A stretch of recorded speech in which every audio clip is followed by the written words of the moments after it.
Vale, lo que tenéis vosotros es un resumen de la programación. ¿Y qué es una programación? Una programación es un documento muy largo que todos los profesores hacemos al principio de curso y que enviamos al inspector. Primero pasa por jefatura de estudios, luego pasa por dirección y finalmente va a inspección. Y es un documento en el que todos los profesores, repito, de forma muy extensa, explicamos qué vamos a hacer durante el curso, cómo lo vamos a hacer, de qué se van a evaluar los alumnos, cómo y cuándo se van a evaluar a esas personas. De ese documento tan largo, ya os digo, la programación del Departamento de Comunicación este año tiene como 400 páginas desglosadas en diferentes apartados, de ese documento tan largo. Al final, lo que yo os doy a vosotros es un resumen y en realidad lo que os estoy dando es mi contrato con vosotros. La hoja resumen de la programación me está comprometiendo con vosotros. Yo me comprometo a explicaros unas cosas o a daros materiales para que lleguéis a unos contenidos determinados para que consigáis unos objetivos concretos y os evalúo de una forma determinada y utilizo unos instrumentos que valen un porcentaje concreto. Si en algún momento yo no respeto eso, vosotros me podéis poner una reclamación y la ganáis. Si yo ahora de repente digo, mira, a partir de ahora he decidido que los exámenes, en lugar de valer un 40%, van a valer un 94%, ¿no? Vosotros me podéis decir, María Antonia, ¿no? Tú aquí dices que los exámenes valen un 40%, tú esto lo tienes que respetar. Entonces es mi contrato con vosotros, ¿de acuerdo?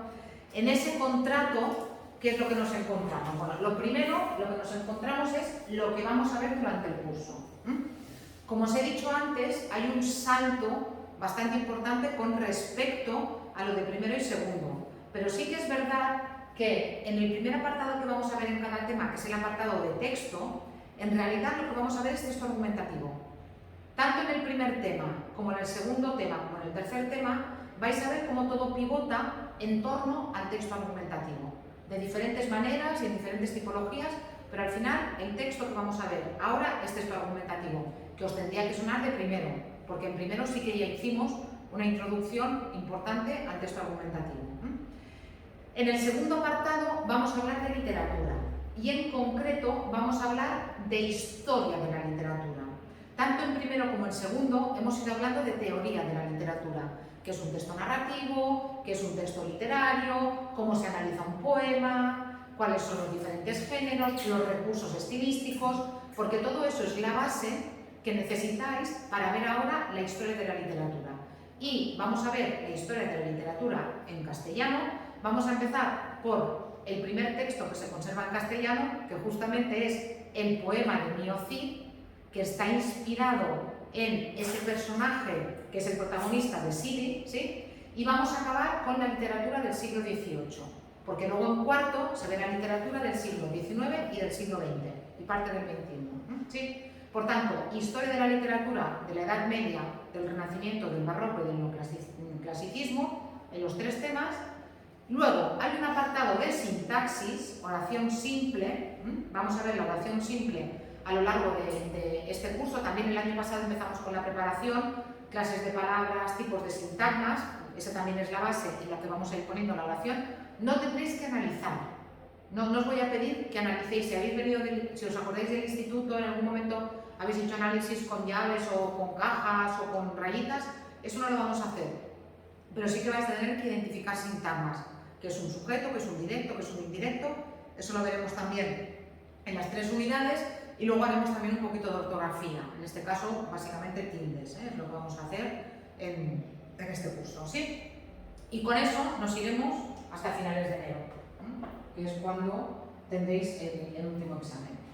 Mirad, tenemos poquísimas sesiones de clase, porque como además cada día tenemos 2 horas, esa es una sesión, son 2 horas pero es una sesión. Encima tenemos 2 jueves, uno que es festivo, que es el día 8 de diciembre, y otro que es el jueves justo antes de las vacaciones de Navidad, que haremos probablemente una salida. Si el tiempo no lo respeta y no vuelve a haber otra pandemia, veremos, tocaremos madera, cruzaremos los dedos y haremos todo lo que haya que hacer. Haremos una salida extraescolar y por tanto no habrá clase.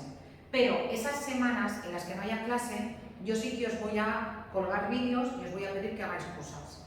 Luego en la siguiente sesión haremos un repaso y aclararemos dudas. Pero sí que os lo voy a pedir porque no podemos estar 15 días sin clase. Porque fijaos, por ejemplo, el primer tema, contando la sesión de hoy, solamente tenemos 4 sesiones. Tenemos estas 4 sesiones porque luego en menos de un mes ya tenéis el primer examen. Más o menos para cada una de las sesiones tendréis una actividad evaluable si es que las queréis hacer, más o menos, y una actividad también de refuerzo si es que las queréis hacer, si no, no pasa nada, ¿eh? Por tanto, presento, y aquí tenéis el examen, después, fijaos, examen y tema 2 el mismo día. ¿Por qué? Porque el día que tengáis examen no vais a hacer examen las 2 horas. Vais a hacer examen 1 hora, pero la otra hora tengo que hacer clase, porque si no, no sé cómo voy a llevar. ¿Sí? Lo mismo, segundo tema, fijaos, 3 sesiones, no 4, 3 sesiones. Ahí sí que vamos, bueno, ahogados, ¿eh? Por eso os digo que sí que os voy a pedir, de hecho, por eso es semipresencial, porque tenéis 2 horas, pero se supone que luego hay otra hora que hacéis en casa. Entonces, la semana que no tengamos clase, serían 3 horas que tendréis que sustituir vosotros, ¿eh? No os preocupéis, que después volveré a hacer un repaso de esa teoría y también aclararé dudas, ¿eh? La unidad 3, 4 sesiones y la fecha del examen.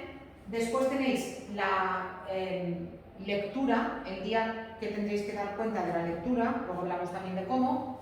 Si no habéis podido hacer alguno de los exámenes porque habéis faltado, podéis recuperar ese examen el día de la convocatoria especial.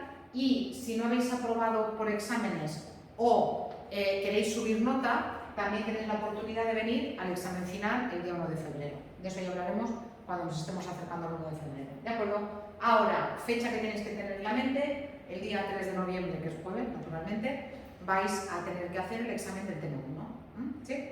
Bien, metodología.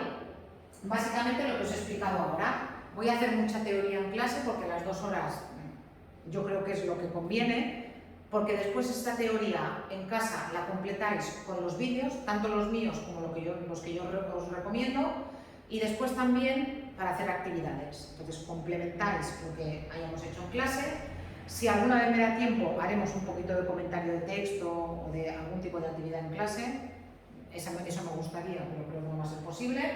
Y después no es necesario venir a clase, como os he dicho antes, pero sí que es muy recomendable, por lo que os he dicho, porque hay interacción directa y también porque tenéis contacto con muchos compañeros. Entonces, pero si no venís a clase, ni más nota ni menos nota, ¿eh? Que asistáis no quiere decir que eso tengáis luego, no cuento la asistencia a clase. Nada más de esto, recursos y materiales, lo que os he dicho, el aula virtual que es imprescindible para que entreguen las actividades, en los dosieres, cuando yo reparta un dosier y no hayáis venido a clase, vais al archivador gris, y el libro de lectura, que os lo podéis comprar, está en edición de bolsillo ya, que me parece que cuesta 12,95, está en todas las bibliotecas y también lo tenéis subido en el aula virtual en forma de PDF, porque, en fin, porque soy una ilegal, ¿eh? No, si fuera un autor de estos que empieza, un autor que vende poco, no lo colgaría, pero Arturo Pérez Reverte de verdad ha hecho mucho dinero, entonces no lo podemos permitir todos, ¿eh? Bueno. Criterios de corrección y de presentación. Lo lógico, todo lo que se presente tiene que atenderse a unas normas básicas de presentación, de tipo de letra, etc. A mano van a ser básicamente los exámenes, porque el resto de las actividades las vais a hacer a través del aula virtual. Y cuidadín con la ortografía. Hasta 1,5 puntos. Yo lo siento, pero esta es una asignatura de leer y de escribir. Y de leer y de escribir correctamente. Entonces, a pesar de que estamos acostumbrados en el WhatsApp a escribir de cualquier manera, a pesar de que parece que los signos de puntuación no existen, a pesar de muchas cosas, de que las tildes, ¿qué es eso de poner una tilde? En esta asignatura vais a tener que poner tilde, vais a tener que escribir las palabras completas y vais a tener que utilizar los signos de puntuación. Y yo lo que quiero ver es preocupación y evolución. En el primer examen o en el primer trabajo que me entreguéis, os voy a poner entre paréntesis la nota que os tendría que quitar si aplicara el criterio. En el segundo probablemente ya sí que os voy a descontar. Porque yo lo que no quiero es que hagáis en el primer examen 40 faltas y en el segundo 50. Y no quiero encontrarme la misma falta repetida continuamente. Es trabajo vuestro fijaros en las faltas que cometéis y no volver a repetirlas. Y otra cosa respecto de la ortografía. Todo lo que me entreguéis en el aula virtual, todo, pasadlo por el corrector ortográfico. En el aula virtual no hay corrector ortográfico, pero cualquier texto largo que me tengáis que entregar, escribidlo en Word o escribirlo en OpenOffice, en cualquier procesador de texto que utilicéis y pasadle el corrector.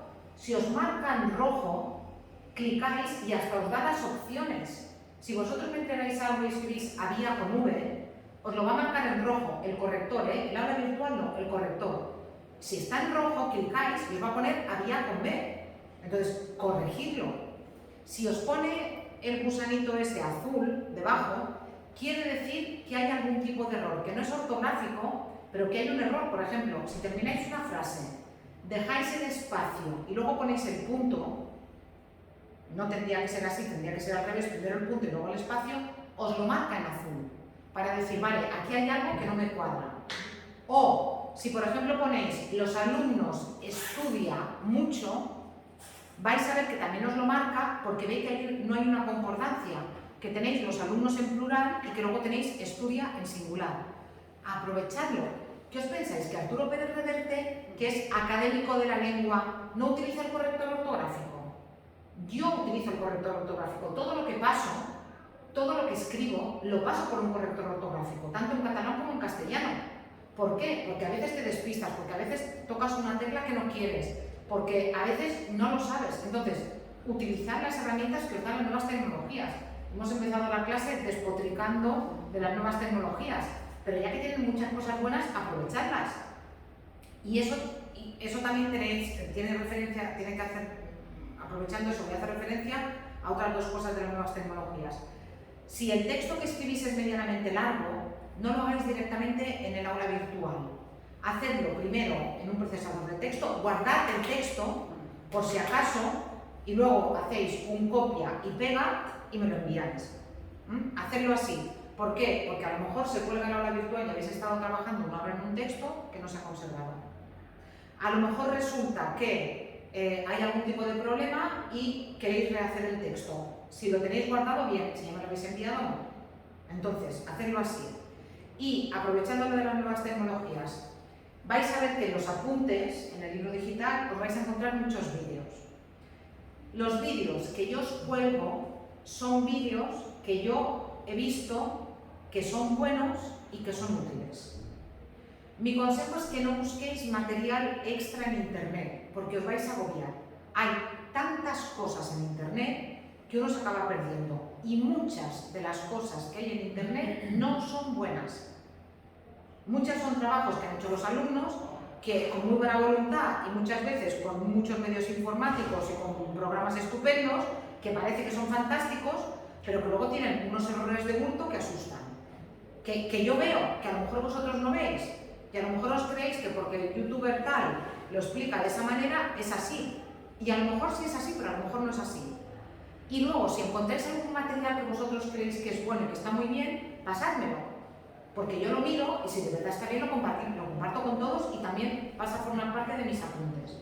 Pero no os agobiéis buscando muchas cosas por internet que os perdéis. Y con lo que yo os doy tenéis más que de sobra para sacar muy buena nota. Por tanto, eso es lo que os quería decir y todo esto viene al hilo de lo de las faltas. Cuidado con las faltas de ortografía y preocupación y ocupación. Valeu, perdona, tem que entrar na escala para aqui urgente. Para aqui, para não ter mal trabalho.